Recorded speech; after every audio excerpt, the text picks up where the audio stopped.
Uh, Good afternoon, everyone, and welcome to today's webinar. We're very excited today to be relaunching our marketing module. So we're going to show you all of the new features that that's going to include.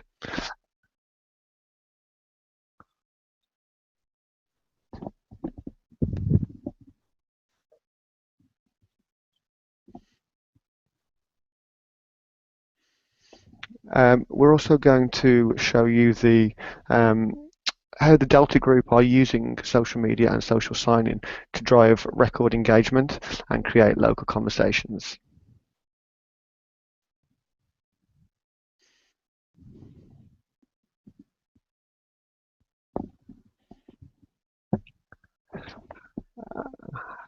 So your three speakers today are myself. I'm Stuart Banbury. I'm the marketing manager here at SocialSignIn.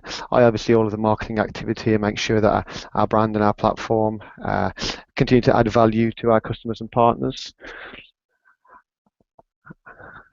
And Darren Fiander, he's a commercial director. Darren's responsible for heading up the strategic success of our partners at SocialSignIn. And finally, Tim Howard is our guest speaker today.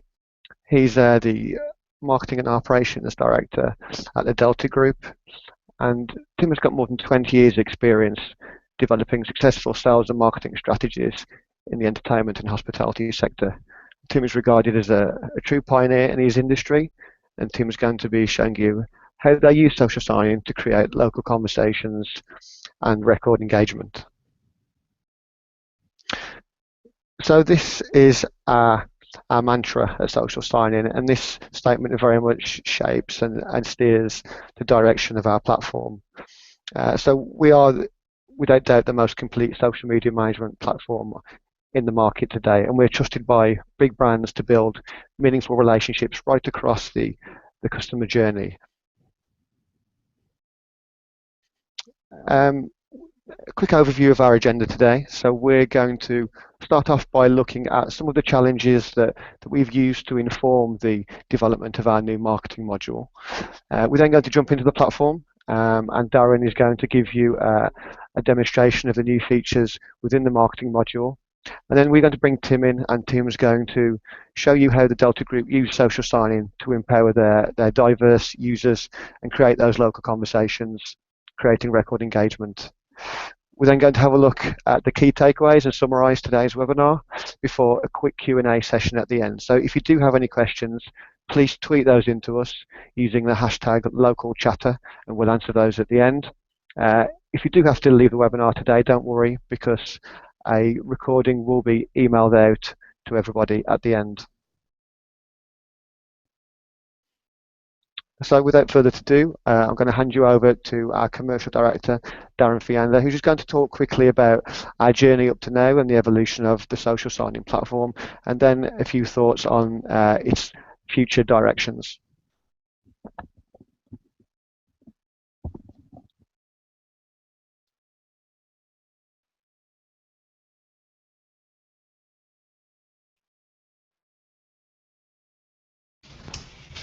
Hello everybody, I'm Darren. I'm the Commercial Director here at SocialSignIn.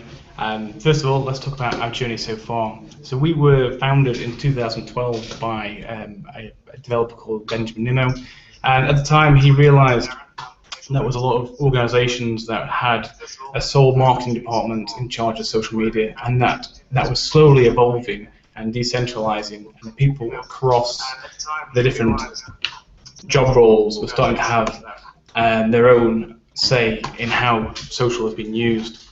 So he came up with the solution of a simple platform to empower users across the board. In 2013, we launched our unique unified inbox that helped customer service teams to better engage with their customers across social media. After that, we then launched our mobile app, and this was the first stage of real decentralization across the big brands. So the likes of Delta Group came on board, and they were able to have their general managers across venues actively using social sign-in from the front door rather than being desk-based. In 2015, we added our powerfully simple social listening functionality, and then in 2016, we are now launching the marketing module, which I'm going to show you today. In the future, we have reworked the customer service elements coming to the platform. We're going to give you even more tools to better engage with your future customers. And we're going to make vast improvements to the media monitoring side of the platform as well.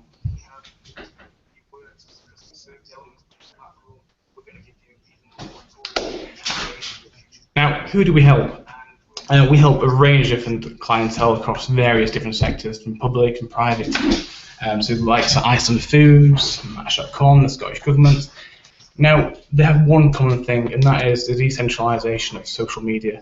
That a lot of organisations now want to empower their other colleagues and staff members in different parts of the business to utilise social media to its true extent, to be social.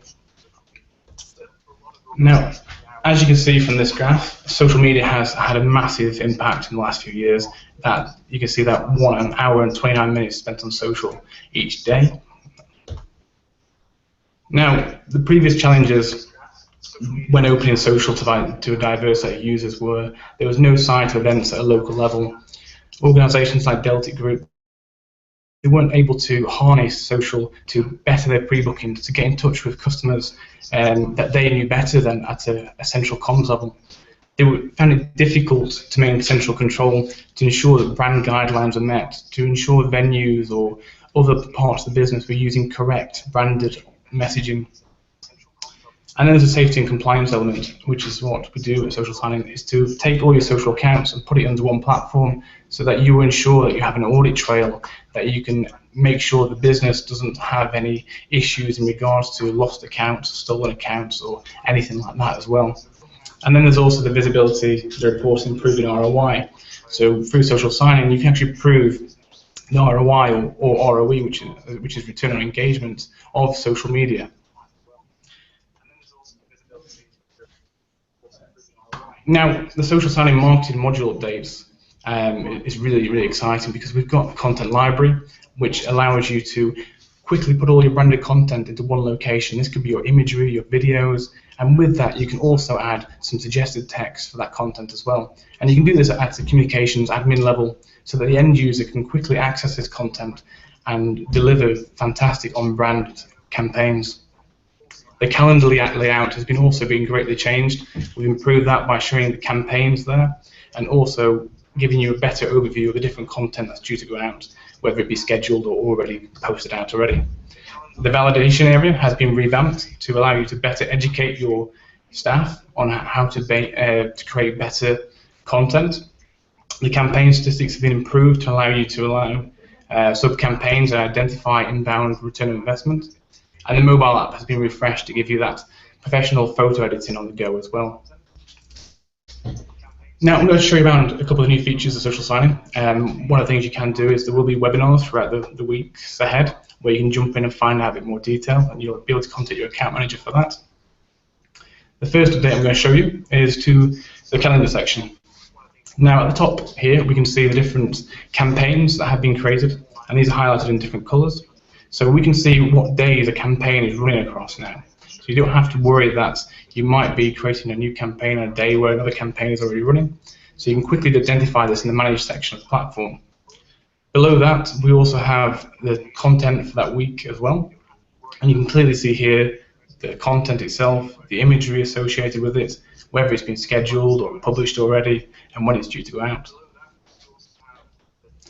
At the top of this section, you also have the managed custom events, and you can add custom events to your calendar as well. So you might have upcoming Christmas bookings, or maybe you've got Halloween and those kind of things that you want to make sure that you do not miss. I know Housing Week's coming up shortly for the housing associations, and you can add those events to the calendar so you can plan content around it as well.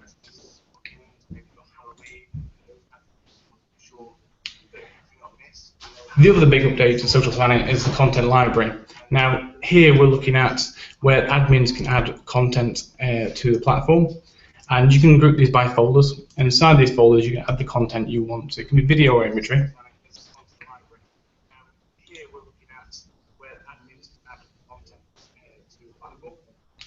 So if I select one of our images from here now and click Edit, you'll be able to see that I can add suggested text as well.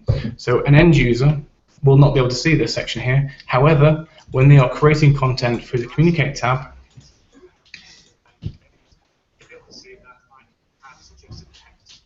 they'll be able to access the content library from the left-hand side here. So they can easily come into here, select imagery they find appropriate, and use that as part of their campaign to publish out as well. So it's a great way to add all your various content from different locations. Some of you may be using Flickr or Dropbox. You can move away from those now and start using SocialSignIn as your hub for your media activity as well. Great way to add all your various content locations using Flickr or Dropbox. You can move away from those now and start using SocialSignIn as your hub for your media activity as well. And the last change has been in the campaign analytics. So here now, you can see that we're able to finish a campaign, but also can create subcategories in each of the campaigns as well. So you can say that inside this campaign we have multiple things running at one time.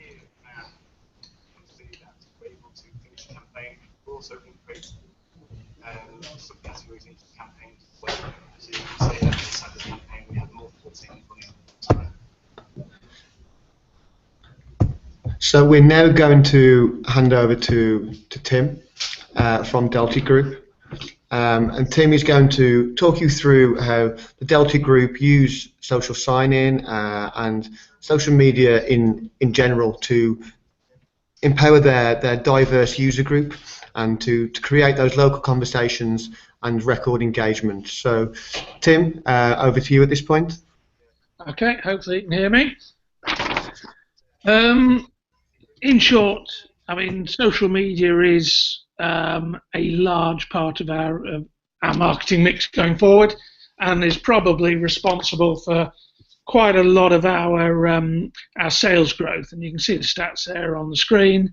We're heavily in our target market is 18 to 25, so it's no surprise that that social media is in the middle of where we're at. What's really probably moved those, well, not probably, moved those figures is we have a sales team. If you can just go back to the last one, we have a sales team that has driven those sales, but they also have sight of all the customers and the understandings that come through it. So underpinning all those figures there is a single customer view and a social database. Our figures are roughly, we have about 1.2 million people in Facebook, 250,000 people in Twitter, and through those channels we hunt down new customers, have conversations, warm them up and make them into sales leads. So you can see we actually we have quite a large business based around social media. If you click on. Bit about the company. We are technically the largest nightclub operator in the UK. We have 59 businesses. What probably adds to our pain as such, or benefit or weakness, whatever you'd want to call it, is we have a number of different brands. So we aren't just talking at one level like ASOS or something like that. We have 22 different brands that talk to lots of different customers in lots of different ways. So it's a very fragmented approach, but that is actually one of our strengths. We've won a number of awards over the years because we really do what customers want us to do. So we have great, strong insights into what makes them tick and how they move forward. And the strength of our managers being local really is where that's about. They all work within a framework, but they are. We have to keep a sort of a structure around what they do, because there's always someone that has a view on how we move things forward. I think the biggest step change that we've made over the last 3 or 4 years is we've moved from financial money being our currency to people. So we know a lot more about our customers now. We tend to build communities where people talk to. We talk to them in that area that they want to do. So, as I said earlier on, we have a single customer view, and we have our social engagement really that drives all of our customers to the areas that we're at. So we're very specific on speaking to people at the times they want to. We offer them the items, the things that they want at the time they want, and we try not to annoy them with irritating ideas. And if you're working in the 18 to 25-year market, they will actually turn around and tell you when they really don't want to be speaking to you. So in our world, we talk to people when they want to be talked to. So it's all down to being individual. Also, within our business, we are fairly well compliant. We have to be. Large companies become sort of targeted by a number of different people. But from a large company point of view, we need to be compliant. From a manager's point of view, they need to be able to have freedom to wiggle, to speak to their customers in the manner that they do. So from a corporate point of view, we're protecting licenses, we're looking at age, we're looking at anything around binge drinking. We would lose our license to trade if we didn't have those. However, the managers within that are allowed to move wherever they want. We have a social forum that spreads across the company and also goes down to regional level, where we're fairly quick on our feet. Our managers are promoters, so they pick up on every opportunity they can, Pokemon Go being a recent one. Anything that can get them engagement, get them recognised, give us the opportunity to understand those people, and then off the back of that we set up personas. Those venues then go and find those individuals, and then hopefully find a customer that's willing to engage in us in a physical world as well. Moving on, venue managers. We do, the way our business is set up, we talk to our customers on 3 levels: regional, national, and at venue. By far our success is our local managers really acting upon and putting local spin on our national ideas from our suppliers and the likes. Everything that we do and everything in social is very much here and now. If you do it a couple of hours later, you've missed the moment, therefore you've lost the customer where you are. In our world, we deal with the influencers. So influencers talk, people listen. So we need to be that savvy really. So we want to know where they're going, how to follow them, and how to target their friendship groups and the alike. So we're fairly on the market for having that conversation. Moving on, social insights for personalization and experiences. Everything in the past has been very much, if you go back 5 years ago, 5 years, people were developing ideas to go into social media. What can I do in social media? What can I do on the internet? Now it's very much moved away from that. It's about experience, physical experiences. So for us, social media is right on the money for engagement. Without the engagement, you don't speak to your customers. So we have a very we're very good at sort of warming people up, knowing where they're at. We have physical experiences that we engage with them in the venues that again keeps them sight of mind, and then afterwards we have all the aftercare, so everybody wants to remember their experiences. So any opportunity that we can have to identify someone, bring them back, get them engaged, then we do that. And social sign-in allows us to do that. One of the big issues for us really is not driving things underground. I think a lot of large companies tend to think if I don't do something, I don't see it, I don't have to do anything about it.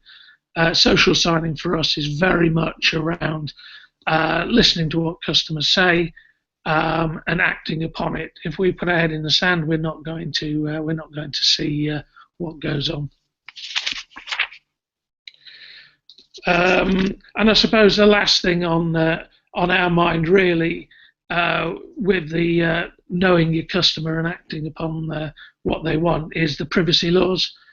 In our view, the privacy laws are getting tighter and tighter. If you don't start talking to people when they want to and understand them, I think you will get squeezed out of their personal life, and then it'll only be very expensive ways of capturing those customers. So all in all, social media, huge part of our social mix.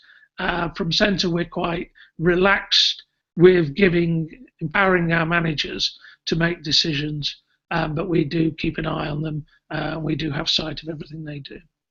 So that's me.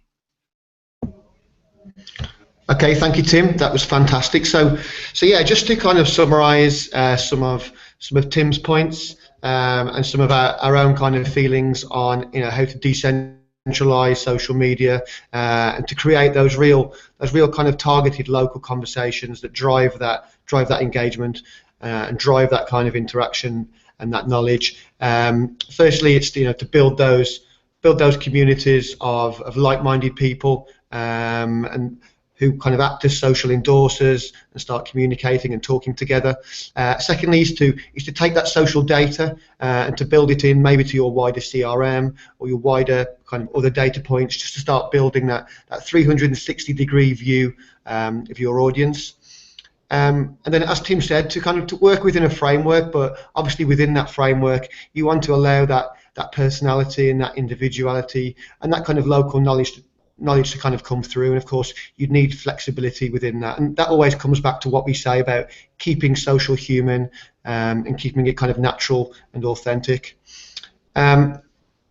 Creating campaigns at centre, but then cascading those out locally. Tim's example there was to use kind of regional social media forums where you're kind of, in Tim's case, venue managers can talk to discuss kind of tactics and profiles and personas, which again then cascades down to that kind of local level to drive that greater engagement.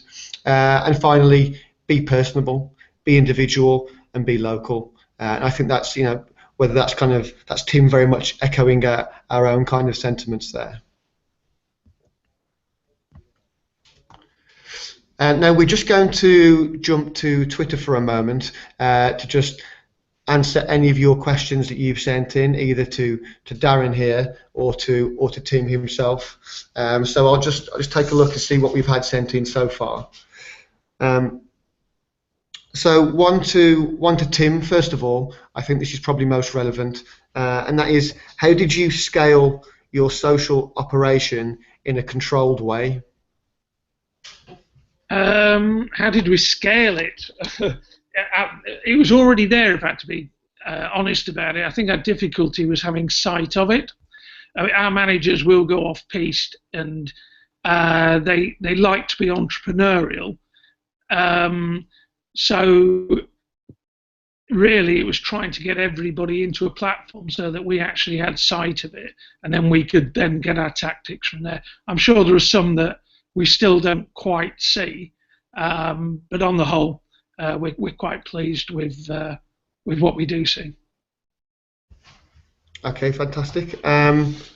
Next question, maybe again best suited to you, Tim, is what would your advice be for opening up your social channels to those diverse users, and how do you kind of do that safely, I guess, making sure that everything's kind of compliant and that everything's branded and on message?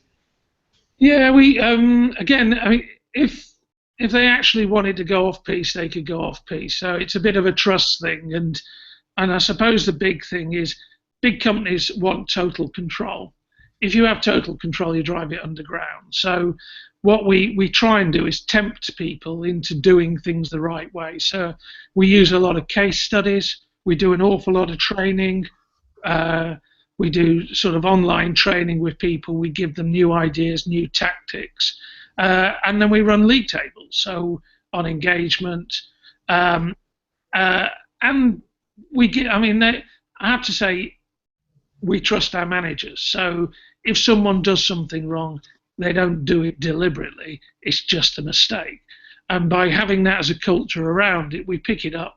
People then react to it, and I mean, a lot of the issues are that they don't actually have things to hand that they could. So, approved photographs. They don't have branding images from our suppliers and things. We can provide those very easily.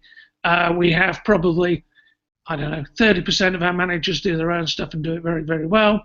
20% of our managers do very well with our, the assets that we give them, and then the other 30% somewhere in between, depending on what day of the week it is. So that's it. Okay, thank you very much, Tim. Next question, probably best going to Darren this time, is what's the best way to track ROE?